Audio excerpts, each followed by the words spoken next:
akan menyampaikan perkembangan peristiwa tertangkap tangan di wilayah Sumatera Selatan, bahwa tadi malam sudah dilakukan ekspos dan pimpinan sudah memutuskan terkait dengan penyelidikan tertutup di wilayah Sumatera Selatan berdasarkan kecukupan bukti permulaan yang diperoleh dalam rangkaian peristiwa tertangkap tangan tersebut, kemudian diputuskan untuk naik ke tahap penyidikan. Kemudian dari penyidikan tersebut, KPK juga sudah menetapkan pihak-pihak sebagai tersangka, di mana dalam penyidikan ini ditetapkan 4 orang sebagai tersangka. Kemudian dalam peristiwa tertangkap tangan ini, tim mengamankan 10 orang, 5 orang di wilayah Jakarta dan 5 orang di wilayah Sumatera Selatan. Selain itu, tim juga mengamankan barang bukti, diantaranya uang dalam bentuk tunai, rupiah, dolar, kemudian rial, dan juga ada sejumlah saldo dalam rekening. Karena memang beberapa rekening ini diduga digunakan sebagai penampungan terkait dengan dugaan penerimaan yang dilakukan oleh para oknum di pemerintah Kabupaten Muara Enim dari para pihak swasta, sehingga dilakukan pengamanan terhadap saldo-saldo dalam rekening tersebut. Total sekitar hampir 2 miliar yang diamankan oleh tim dalam rangkaian peristiwa tertangkap tangan ini. Untuk detailnya nanti kami akan sampaikan dalam konferensi pers. Kami jadwalkan sore ini siapa saja pihak yang ditetapkan sebagai tersangka, bagaimana konstruksi perkaranya, di mana perkara terkait dengan dugaan yang berkaitan dengan pengadaan di lingkup Pemkab Muara Enim dan juga dugaan penerimaan lainnya atau gratifikasi. Mas, ini kan ada 10 orang yang diamankan, kemudian 4 orang ditetapkan sebagai tersangka. Nah, 4 ini apakah pihak penyelenggara negara semua atau ada pihak swastanya? Kemudian apakah salah satunya itu Pak Edison selaku Bupati? Dari 4 pihak yang ditetapkan sebagai tersangka, ada dari sisi PN, ada juga dari sisi swasta. Benar, salah satunya adalah Bupati. Mas, soal barang bukti itu terdiri dari apa? Terus apakah 2 miliar itu total keseluruhan termasuk rekening atau terpisah? Ya, barang bukti dalam bentuk uang tunai, ada rupiah, dolar, rial, kemudian ada sejumlah rekening yang juga diamankan, di mana saldo-saldo di dalamnya total dengan uang tunai yang diamankan senilai hampir 2 miliar rupiah. Ya, mengapa rekening-rekening ini juga turut diamankan? Karena memang para pihak ini menyiapkan rekening penampungan untuk menampung terkait dengan dugaan penerimaan dari para pihak swasta berkaitan dengan pengadaan-pengadaan di lingkup pemerintah Kabupaten Muara Enim, salah satunya di Dinas Pendidikan dan Kebudayaan. Mas, uang real itu apa ada salah satu tersangka yang baru pulang aja? Ya, nanti kami detailnya kami akan sampaikan gitu ya. Yang pasti itu bagian yang termasuk diamankan dalam peristiwa tertangkap tangan. Mas Budi, beberapa rekening, Mas.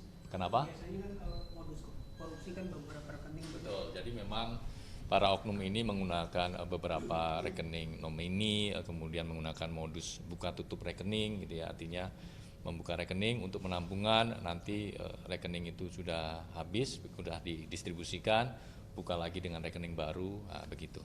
Mas, kemarin kan itu kan digeledah kantor Bupati sama kantor Dinas Pendidikan dan Kebudayaan. Nah, apakah uang itu ditemukan di kedua tempat itu? Untuk barang bukti diamankan dari sejumlah pihak, detailnya nanti dalam konferensi pers. Terkait dengan kegiatan di lapangan, kami pastikan belum ada penggeledahan karena memang masih dalam tahap penyelidikan tertutup. Mas Budi, di luar 10 orang itu apa ada dugaan tersangka lain nggak, Mas? Tersangkanya 4. Oke, di luar 10 orang yang terperiksa itu apakah ada potensi untuk tersangka lain itu Bang? Nah, kita lihat nanti perkembangannya seperti apa, karena ini 1 kali 24 jam dari bukti-bukti awal yang diperoleh oleh tim, didapatkan bukti-bukti yang kuat untuk 4 orang tersebut yang kemudian ditetapkan sebagai tersangka. Kalau dikatakan tadi berkaitan soal pengadaan di Dinas Pendidikan, informasi yang saya peroleh justru RK itu diperbolehkan pulang pada pukul 6:30. RK ini merupakan Kepala Dinas Pendidikan dan Kebudayaan Muara Enim. Bisa dijelaskan? Tentunya penetapan tersangka para pihak berdasarkan kecukupan bukti yang diperoleh, ya. Dan penyidikan perkara ini tentu juga belum berhenti pada titik ini. Penyidik tentu nanti masih akan mengkonfirmasi, meminta keterangan tidak hanya kepada para tersangka tapi juga para saksi, sehingga terbuka kemungkinan untuk terus dilakukan pendalaman, penelusuran dan juga pengembangan. Nanti kita lihat ke depannya. Iya, artinya bahwa dari 4 orang yang ditetapkan tersangka di luar RK selaku Kadis Pendidikan dan Kebudayaan. Nah, betul. Apakah dari 4 itu salah satunya adalah tenaga ahli dari BPK? Bisa disampaikan? Untuk detailnya nanti kami sampaikan, yang pasti para pihak yang ditetapkan sebagai dari sisi Pemkab Muara Enim dan juga sisi swasta. Ya, nah, ini kan salah satu yang ditetapkan itu yang menjadi simpang siur adalah tenaga ahli anggota BPK 5 ini merupakan tidak tercantum dalam struktur di. Tidak ada. Tidak ada, ya. Sampai saat ini tidak ada informasi tersebut. Mas, uang ini kan dalam gratifikasi kasusnya kan? Apakah ada kemungkinan besar pemberian gratifikasi itu berbentuk barang atau kan ini uang yang baru tertangkap? Apakah ada kemungkinan? Ya. Sampai saat ini informasi yang kami dapatkan dalam bentuk uang, baik cash ataupun ditransfer ke rekening penampung. Apakah kemudian nanti ada pemberian dalam bentuk barang misalnya, nanti tentu penyidik akan mendalami. Informasi yang diperoleh bahwa pengumpulan sejumlah uang untuk proyek itu berkaitan soal temuan BPK dan uang itu digunakan untuk menutup agar dari temuan itu bisa mendapatkan predikat WTP. Bisa disampaikan kejelasan informasi tersebut?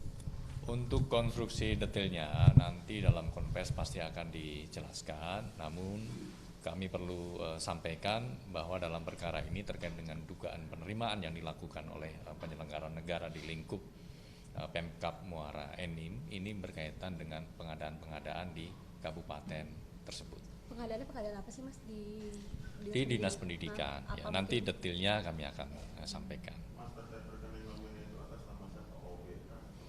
Ada yang atas nama OB, kemudian beberapa pegawai di lingkup Pemkab, ada juga menggunakan rekening-rekening lain.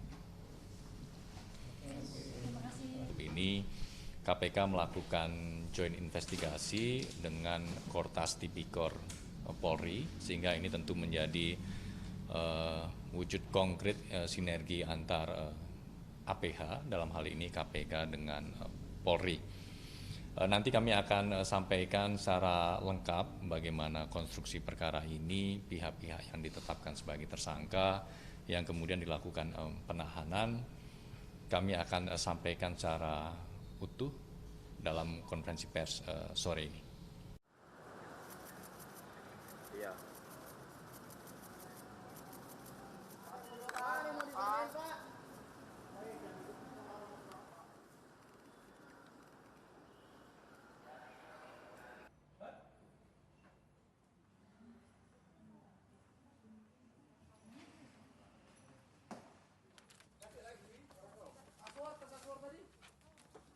Yang masih ada barang ambil aja.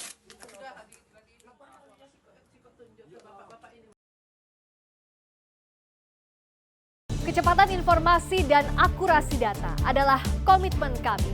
Satu langkah lebih dekat, satu langkah lebih terpercaya. Saksikan Sapa Indonesia Malam di Kompas TV Channel 11 di televisi Anda.